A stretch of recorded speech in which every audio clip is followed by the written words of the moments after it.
All right. Good evening, everyone, and thank you for joining us for the June 2025 ANC3C Planning, Zoning, Housing, and Economic Development Committee meeting. We only have a couple of items on the draft agenda this evening. The first one being an ABCA application for a retailer's Class C Tavern license at 3512 Connecticut Avenue Northwest.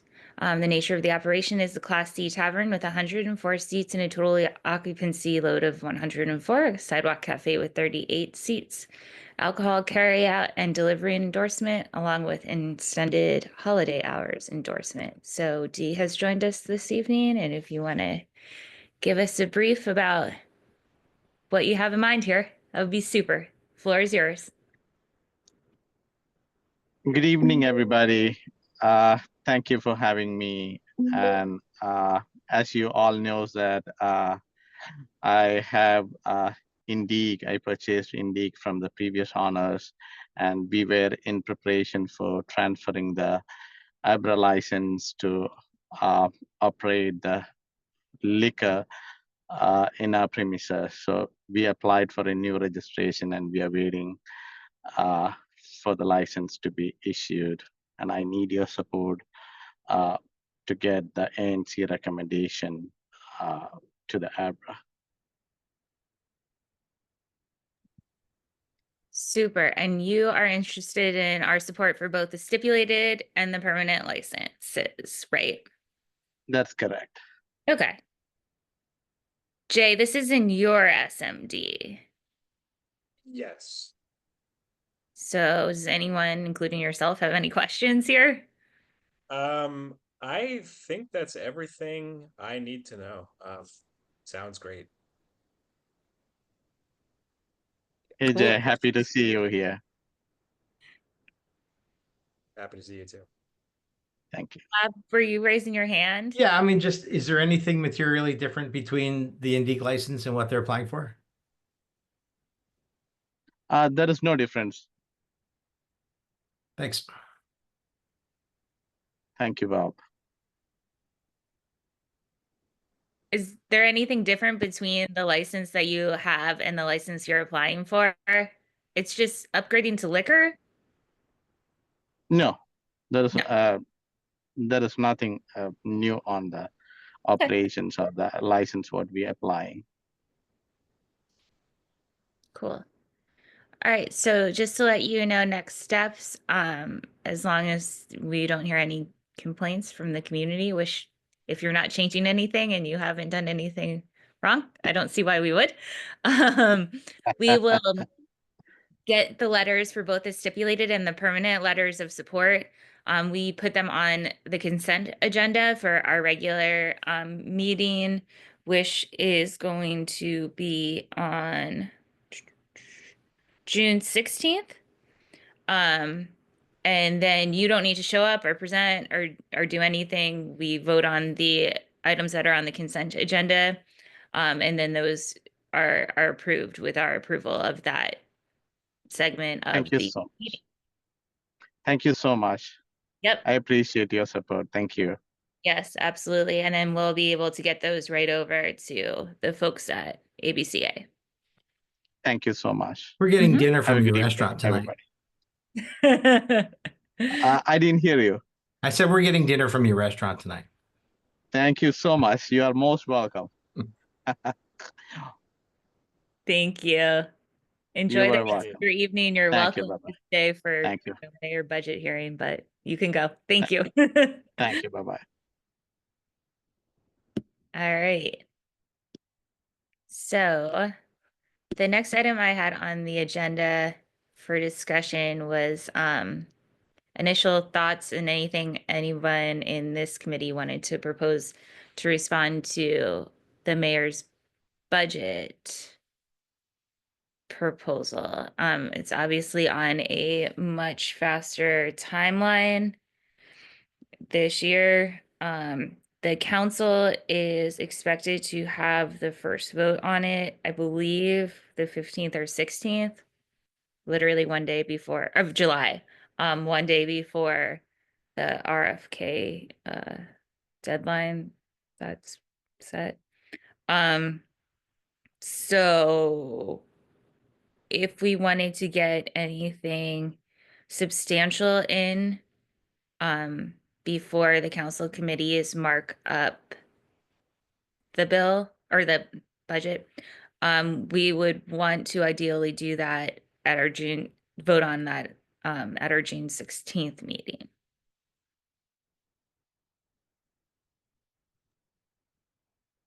I have a Thought. question.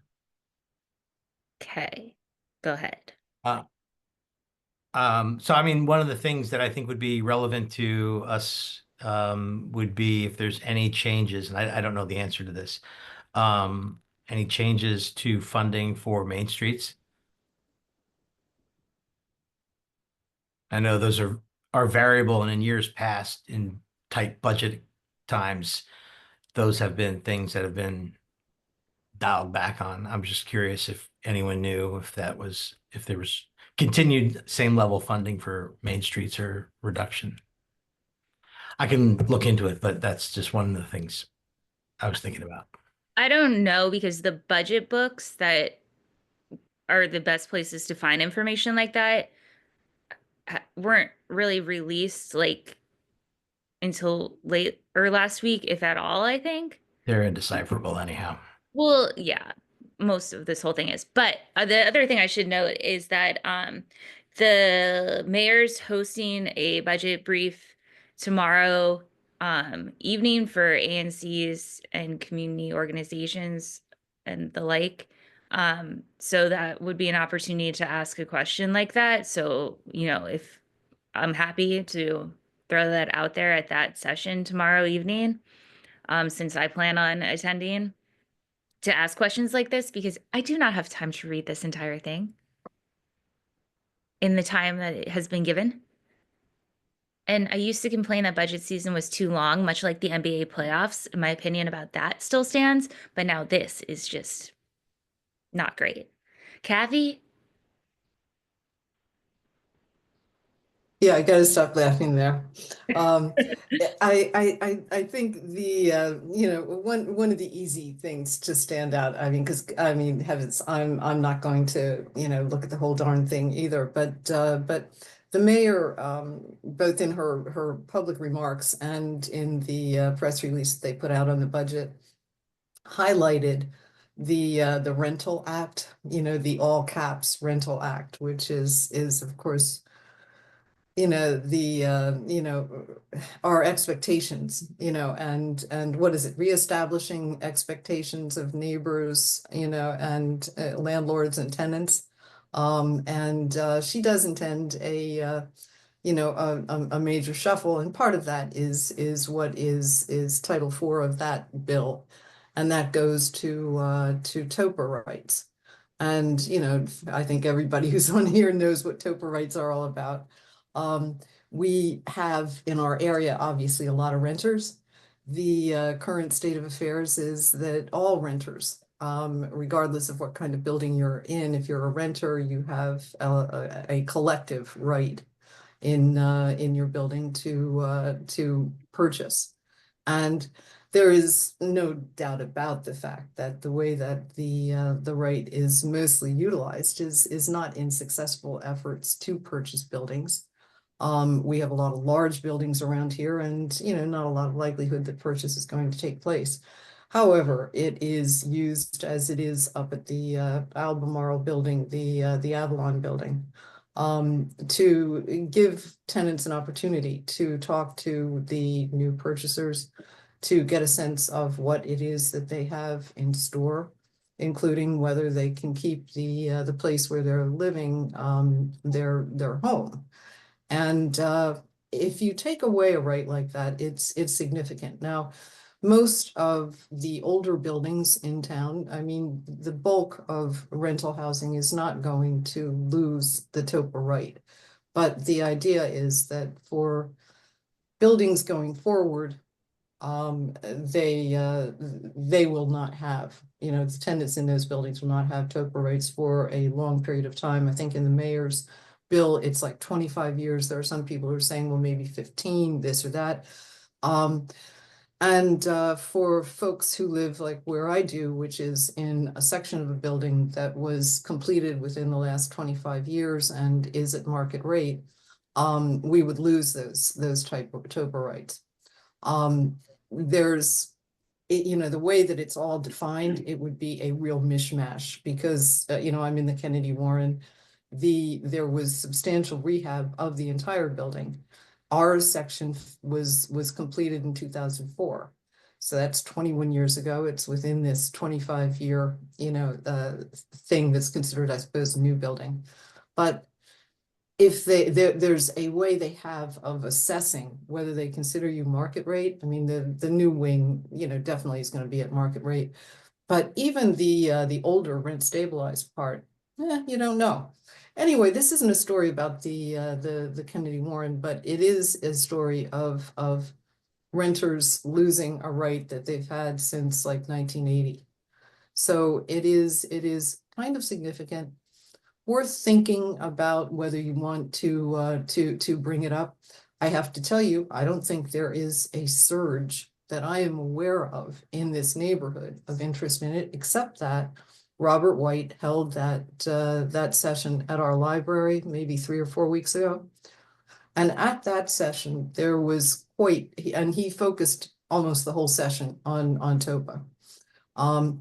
There was quite a strong resistance, you know, coming from people who were in attendance. And their point was, to the extent that developers are not interested in DC, and that we want to see developers, you know, get more interested in constructing in DC, it is not the fault of the current renters.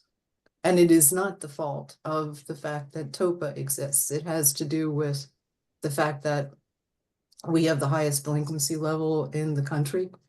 That part of that is due to the council's error in not plugging a loophole that came out of you know, COVID and the ability to apply for emergency rental assistance, and thus, you know, freeze any court proceedings for non-payment.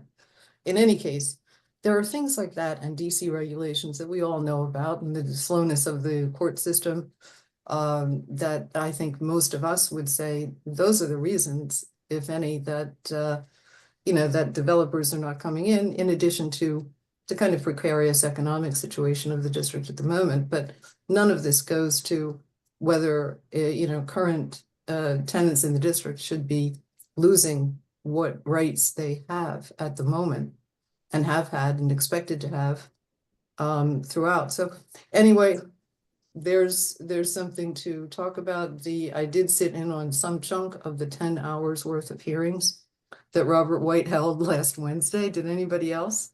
Yeah, I mean, I think Harrison was like Yeah, I did. smiling. I did. The developer community was out in force, and there was no question that the bulk of the testimony I heard was very much in favor of, gosh, we got to do something. And even Robert White said, yes, we're going to wind up doing something. The question is, what do we do? So anyway, that is my pitch. My sense is, you know, current tenants who you know, think they have a right, they should continue to have that right. And for the going forward, I think it's a shame. I don't have a strong opinion about it, though. Anyway, that's, you know, just a thought as to one portion. The other Yeah. thing is, strangely, I haven't heard, and Janelle, you might have insight into this. You know, I in all those discussions, I didn't hear people talking about what is going to happen if our federal funding is greatly decreased, either for subsidized housing or for that and other things. So I don't know the extent to which this budget is. I mean, I guess you don't expect to have a budget come with a plan B, but you know. Well, they're working through Plan B and Plan C and D and E. They just didn't want to muddy the waters by presenting that when they presented Plan A. Do you think they'll be discussing that tomorrow? Again, I'm hoping they're not going to muddy the waters and they're just working in the background, because they did a pretty good job finding funds in different ways of freeing up funds Absolutely. to get to this point. So I think that they want to continue working on that. That's what they said in the background. but focus on like, let's just work with plan A right now and not confuse further because it's already confusing. That discussion. Regarding the TOPA situation, my understanding from all of what was said about it, regardless of like the buildings are 5 years, like excluded for 5 years or 10 years or whatever, it's only new buildings moving forward. So anything that exists in the stock right now would not be, and this is something we can write a letter. No, like, there's to a clarify provision. Yeah, that that's not. existing buildings don't count. I mean, I can send you the provision that actually says, 25 years and less is vulnerable, and it's vulnerable if it is market rate. Essentially, they don't use the words market rate, but if more than 50% of the units are at 80% of area median or higher. So I mean, those units would lose TOPA rights. yeah, I just think it's silly that they're wanting to focus on TOPA to begin with when there's I a know. thousand other things that, I agree, but real people Yeah. will lose real rights. yeah, I agree with you. And I just think it's silly, and I would love to hear more about who said this because I've never heard, and I know I saw those developers there too. It's mind boggling. Anyways, Gowan, you had your hand up there for a while, and then John. Yeah. So I'm not going to go on screen. Sorry, I'm not presentable. But on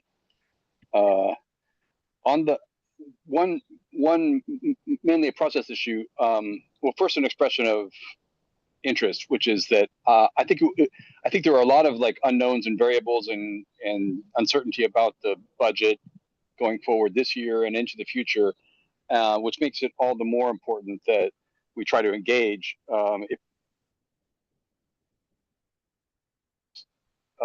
And so therefore, I think it would be a shame if we missed the opportunity to try to gather viewpoints and express them as an ANC as part of the process. And if I understand, I may not understand it correctly, but it sounds like we might not even meet the time frame of the budget of the process as it exists, given our meeting schedule and the budget process. If we try to do something in the next meeting, is that right or is that not right, Janelle?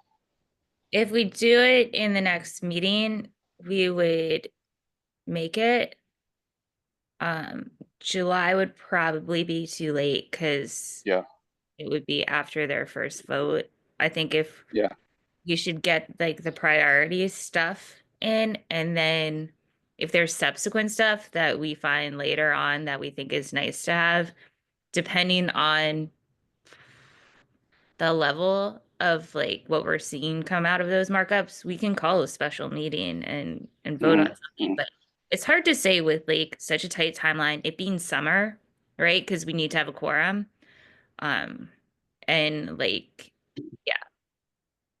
Well, I guess my main point is I think as partial as it might be, I would support trying to do something rather than nothing. I agree. In terms of and even if it's like not comprehensive and maybe not even totally accurate, I think an expression of interest and concern from our ANC would be worth doing. And to that effect, I think we should try to gather as much as we can as commissioners and as members of this committee of things we'd like to include in such a statement. And also, I think it's worth looking back at. I think we've done resolutions to this effect about the budget in the past. We might want to just look at those as a starting point for what our ANC and what our community has been concerned about as a way of starting the conversation. We could start with last year's resolution and update it or extend it or expand it. And I'm glad to be part of the sort of drafting committee, and we can do this in sort of Google Docs format so people can add to it or comment on or debate things in a public way. But all of this to say, number one, I'm interested in. I think we should try to do something. Number two, I'm willing to help. Number three, I think we have some things to try to draw from at least in the past, that we should try to include here. And I think it's worth doing. Okay, I'll stop there. Yeah, I think the way that we collected comments in the last Chevy Chase resolution letter that we did with this committee and opened it up for everybody in on the committee to and commissioners to go in and comment and dabble on before we released with the notice is probably the best way to proceed at this point in time. With this one too, I thought that worked. So, John? Yeah. From my point of view, the biggest economic development thing in this budget is the gazillions that she wants to throw at the stadium. And personally, I think it's a lousy deal. And the money could be spent in all kinds of better ways. And I know that you don't get great weight for weighing in on the stadium deal, but I think it's a thing you might want to do because it is such a bad deal and it will divert money from all kinds of better uses. Our great weight counts district wide. I mean, it might not be as relevant as the more directly affected ANCs, but this is DC's a large chunk of taxpayer money from all over the district, and we're not getting a return on our investment. Like even building those parking structures, and then the team gets the revenue for that. That's a wonderful deal. I'll take that anytime. So yeah, I was actually going to ask that question. So John, I'm glad that you brought it up for discussion with this group. Like that's one of the biggest things, right? That we have the potential of weighing in on, and it's the biggest chunk of, well, it's a pretty significant chunk of the budget. Glenn. I agree with John on that, that is a big chunk of the budget in the back, especially in the context of where that money might otherwise be used. In the background, I went and tried to look up in the budget documents that were attached to the link you sent for this meeting. I think I found in the small and local business section where they're cutting Main Street funding by about 20%. There's currently about a $6 million budget. It's going down to $5 million, something like that. But yeah, if that's one of the main programs that really does impact our community on on kind of a real dollars into this neighborhood. Yeah, if that money is being taken and going and being spent on a stadium, we're losing out. Yeah. I mean, and that money goes to support like local small businesses too. And if she's all about growth, like we also need to keep the businesses that we have too. So yeah, I think that's a good point. Adam? Just on Glenn's point, I think I noticed that there was a $6 million cut to Main Streets, but then if you look elsewhere in the budget, there's a $6 million addition to the bid. And I think what they're doing is there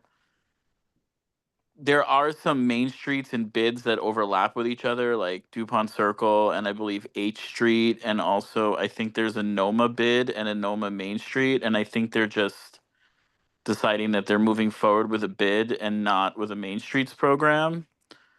I mean, my opinion on RFK varies by the day, if I'm being completely honest with you.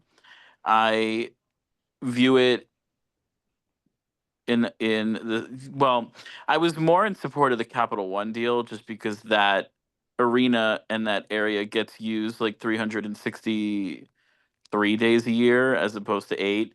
So I feel like I haven't really looked much into the RFK deal, but the deal itself, it sounds bad.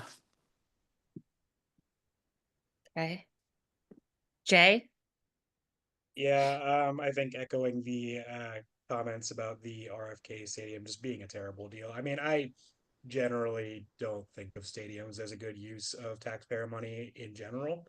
I also wanted to just put it out there, how narrowly are we trying to focus our comments on PZ related things when we're submitting something on the budget, because there are a lot of other issues that I've seen come up about this budget, namely I don't know how many thousands of people are going to get slashed off of their Medicare. I had a constituent reach out to me about potentially withholding funding to implement Initiative 83. So I don't know if we're trying to keep, whatever comments we submit laser focused on, housing and zoning and that sort of stuff.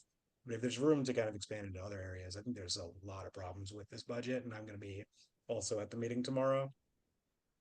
Yeah, we can totally expand to others. We just had this committee meeting as the first one after the budget finally dropped.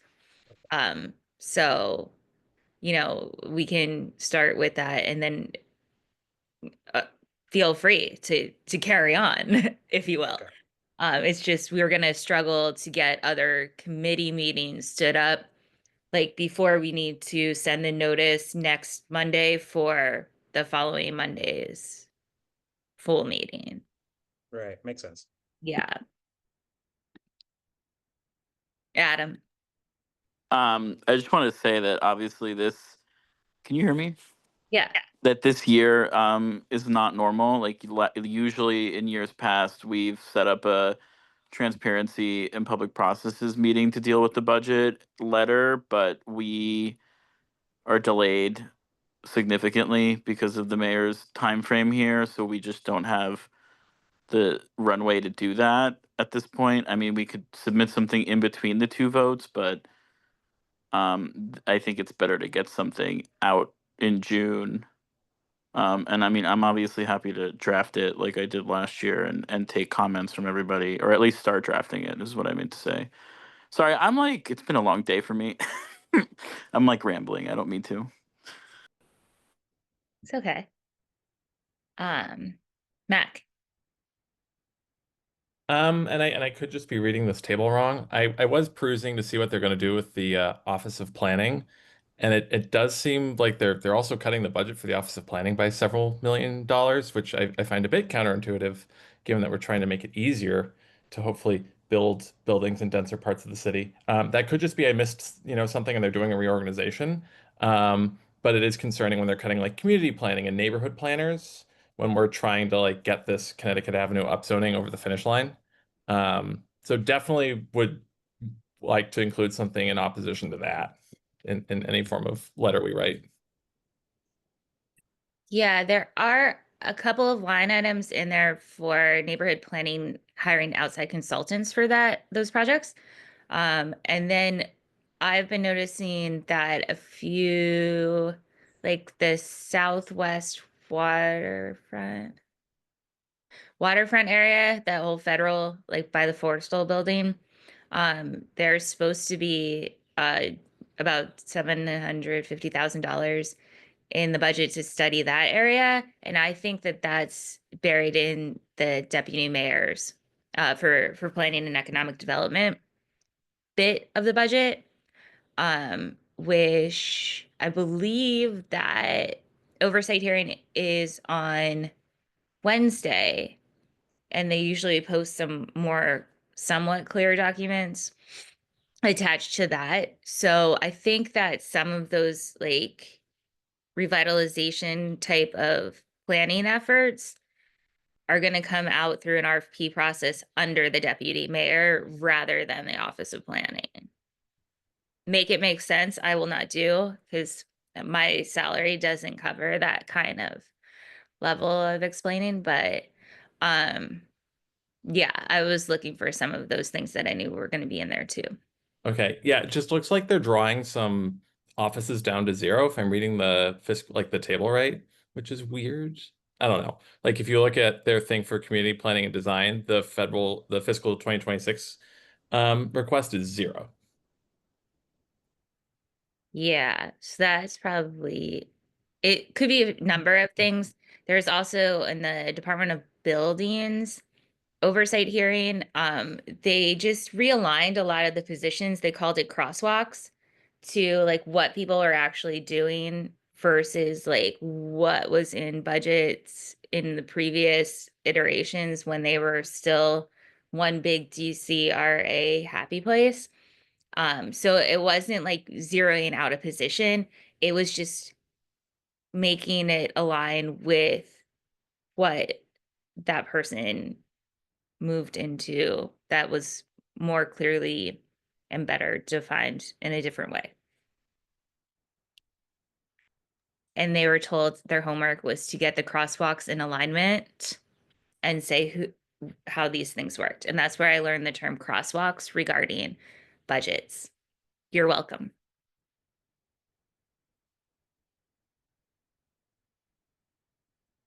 Okay. Anyone with anything else on the budget?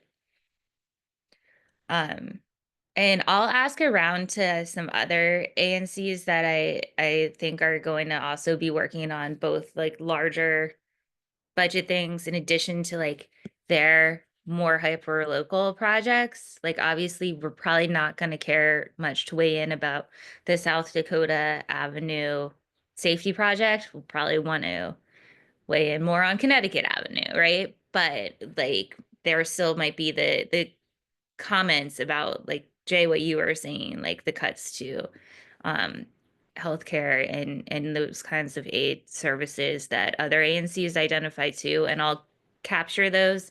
And then after tomorrow's meeting, hopefully I'll have some time like Wednesday to get a document out to this group that we can start to noodle with more. So that we can issue still a working draft, right, with our notice and continue to work on it in the week leading up to the full meeting. Is that like a cool course of action for everyone? Does anyone have anything else they want to bring up or surface for any of us who have planned on going tomorrow to ask the question about? I know that I-82 stuff is coming up as well with the walking back of the tipped wages. I think that should be separate from budget, but kind of seems to be all running together. But I don't know if anybody has strong thoughts or feelings on that. I will say that for every one restaurant that closed in the District of Columbia, 2 new ones opened. So turns out when you pay people more money, there's more people that want to like work here. But I don't know if anybody has strong feelings on taking up something in that regard. 74% of voters voted for it. I guess my thing on I-82 is I haven't seen much support from the council members themselves to actually want to walk it back. So I feel like it's just there. Like I feel like it'll be in her budget, but it won't make the final. Just because I don't think the 12 council members want to be on record lowering people's wages at this point in time. Fair. I So mean, the it's another one of these things. The that's interesting so twist is that, of course, if Trump's tax bill passes, tips aren't going to be taxed. So probably people who worked in restaurants, I would rather have a tip than wages. Well, yeah, the first $25,000 are not taxed. Yep. That's the way that it goes. And I think it's a topic on which everybody is utterly confused. Everything changed in tipping with COVID. And then, the initiative, and you want to do the right thing, but has it backfired? You don't know. There's no question where the business community stands on it.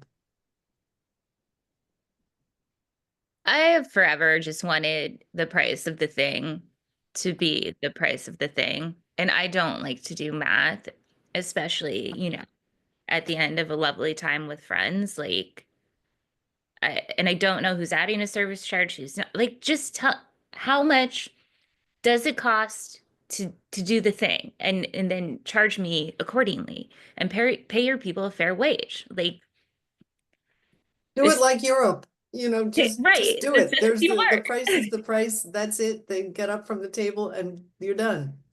Right. But the that's not United how it States- is. But the United States has a culture of tipping, and you have to change that culture before you can get to where Kathy and Janelle want to get.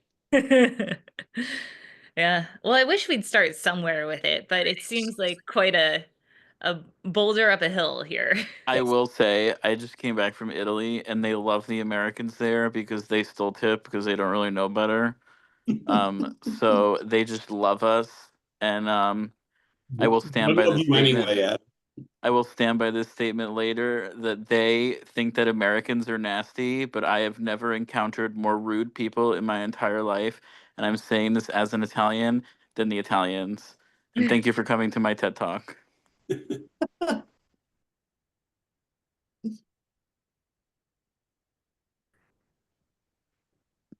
right. Anybody with anything else? I'm trying to think of other spicy things. Bob? Are we moving on from budget, or is it still about budget? We'll do a last call for budget if you have something else you wanted to discuss. Okay. We can move on from budget. Go ahead, Bob. Okay. No, I was just going to ask about the femme fatale thing, the addition. And I don't know, Jay, if you've talked to them. I saw that it's going before HPRB. They added a little bit more to it, but they still were, set back over the vacant lot portion of their rear and not really on top. And I didn't know if the decisions that were made were historic preservation driven or financially. Yeah, I'm not sure about that particular nuance. I do know they are going to make the structure taller and try and get up to the height limit. And I think in one case that does include adding an extra bedroom to one of the units, but the total number of units is not going to change. They're just going to be bigger. I think that was just due to the constraint of the lot itself being very narrow. So I think it's more so I think about the space that they're working with. But that's all I've gotten from the architect. They're on our schedule, or I hope they're on our schedule for our full ANC meeting in a couple weeks. So we'll get more then. Okay. Yeah. I mean, I would encourage if the ANC is going to do anything, form of a letter or resolution. I mean, one of the things that it says in their HPRB presentation is must be invisible from Connecticut Avenue. And that's not true. I mean, we have design guidelines that have requirements for setbacks, but that's not one of them. And I feel like as an ANC, we should be on the record to HPRB saying, we don't agree with this. The property owner is going to do what property owner is going to do, but we should all be level set on what they can do. Yeah, that's a good point. We did make that point to John when he presented last month, so maybe we can reach back out to him and just reiterate that and see if there's any flexibility. Yeah, but I think what Bob wants to do is just include it no matter what. Like, say that we're on record encouraging maximum development of the site, but we support what the applicant is doing, but just wish it were more. And we're a little disappointed. And that we stick by the design guidelines that we just went through that whole process for. And that zoning, there hasn't been a change in the zoning yet. No. So he's limited by the current height. For sure. Yeah. But he's building on the back third of the property where he could probably go up to a 20-foot setback up front and have more building. there may be reasons why he doesn't want to do that. Could be financial, could be the narrowness of the building, whatever. I just don't want to, you know, I think we should be clear that it's not because of historic preservation. If that's what you want to say to HPRB, that's fine.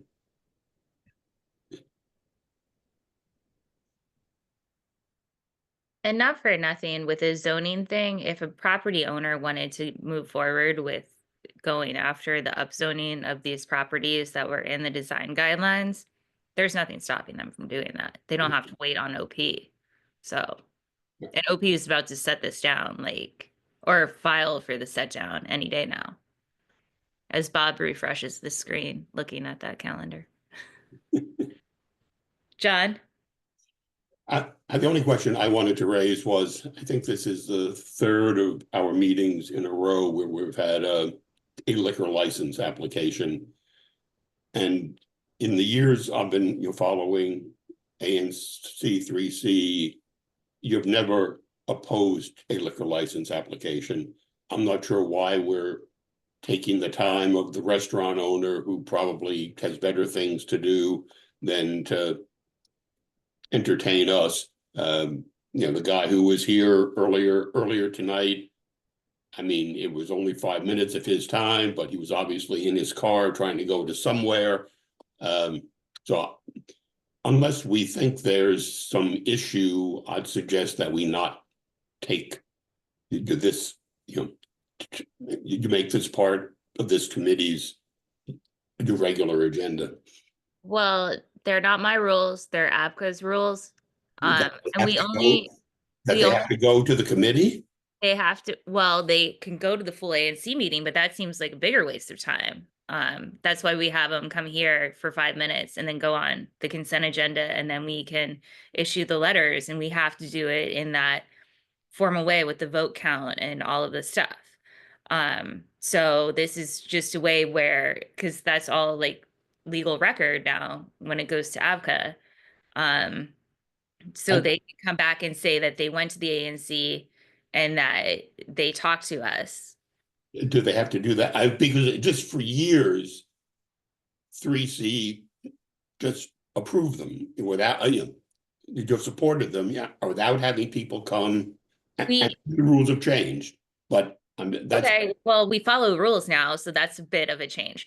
So the other thing that I will say that's different is we're only seeing new applicants. We do not do anything right with any renewals that come up throughout.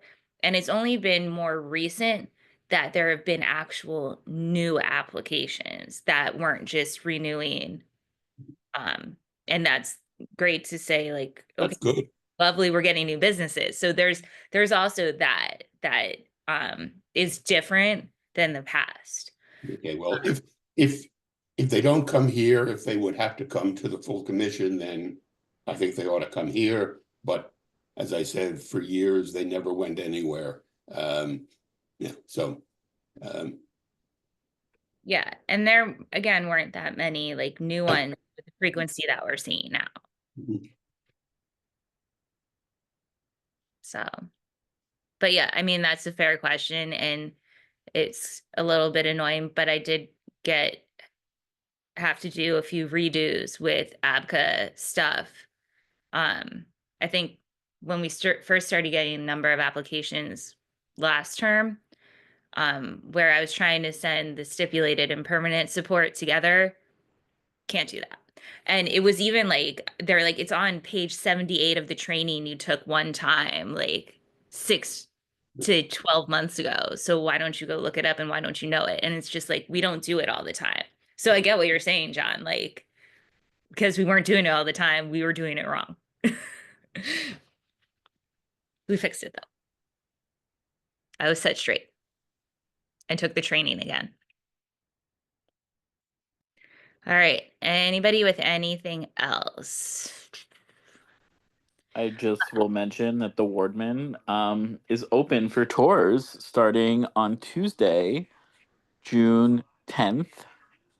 The prices have many dollar signs. But they look really pretty, so there's that.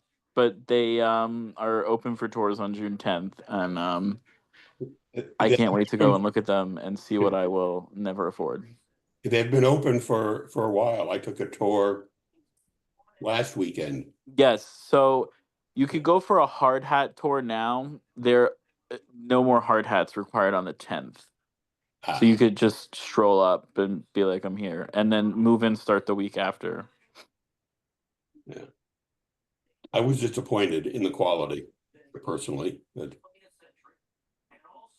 John, you have high standards though, so of course. that's why I'm here with all of you. So. Yeah. The other thing to make sure everybody's like following along with is DC 2050 and the comp plan rewrite stuff. There's like a number of workshops and whatnot. If you haven't signed up for the updates on that, I put the link in the chat so you can register there. There's also a couple of informational meetings, just because I know you guys are kind of planning nerds a little bit on the Pennsylvania Avenue initiative, which is further afield, but still like in the heart of the District of Columbia, that NCPC and that project team have coming out. What is NCPC's website? Here we go. If you want to attend any of those, where do they have them?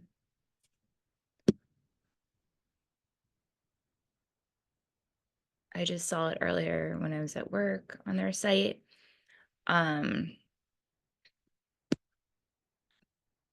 that could be of interest. Here we go. So there's a couple of public briefings here. Bob. Thanks. On the comp plan bit, I feel like I don't have a real good sense of like how this is all going to play out. And it feels like the current solicitation of input, the survey that they had just done, and now these workshops are still at a extremely high altitude. And I'm just curious if anyone else has information on when the more granular regional stuff happens. Like if they're going to be writing the Rock Creek West element of the plan, presumably there's going to be people in this part of, in Rock Creek West who are going to be talking about how it should change. Or maybe not. Maybe the consulting team in OP is just going to take the first crack at rewriting it, and then it goes out for feedback. I don't understand what the process is, and I just didn't know if anyone else had a better insight to it. So you are looking for like a timeline and a schedule? Maybe. Yeah. So DC 2050 is a 2-year project that begins in 2025, will be submitted for council approval by summer 2027. It's broken down into 5 phases. So we're currently in the first phase of defining our vision, which runs from this March till August 2025. I'll just put this section of this website, which I was so lucky to happen upon the right page of it, to give you the relevant. Thank you. So yeah, it's a lot of obviously phases.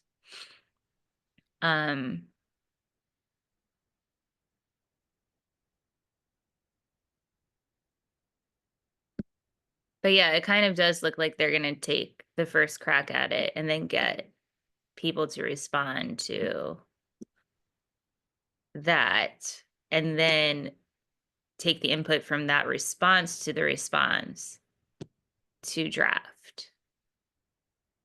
Okay. And then a further feedback loop from April 2026 to June 2027. So that seems to be where the meat and potatoes of feedback comes in, because that's obviously more than a year of looking at a draft. Yeah. A year from now. Yes, a year from now. Okay. Yeah. Thanks. This is helpful. I didn't land on this particular part. This is Well, exactly. that's because you had to dig deep into the website and circle around through 3 other websites before you got back to that one, that page. I'm so good at government websites now where it's like, look at it to where it doesn't make sense and then start clicking on the things that don't make sense. Then you'll find what you're looking for. Pro tip. All right. And then I believe the other thing that's coming up is there's a meeting on I want to say the 11th, about the next phase of the Cleveland Park drainage improvement project, which I believe is just mainly the underground cisterns and whatnots. Bob, you came off mute. Did you want to opine? No, I mean, this is the project. It's the second phase. They've redid everything on the avenue itself prior to the streetscape redesign. And this is sort of the east-west uphill to downhill portion that will impact a lot of the residences uphill around Ordway and Porter and back in the alleys and whatnot. And then I think they're going to redo the entire line that takes everything from uphill plus Connecticut Avenue down to Rock Creek. So, and I think that mainly runs around Porter Street. So going to be a big project, but they're updating is, I think they're going to show what the final designs are on the 11th. Cool. All right. Anybody with any other business for this meeting this month?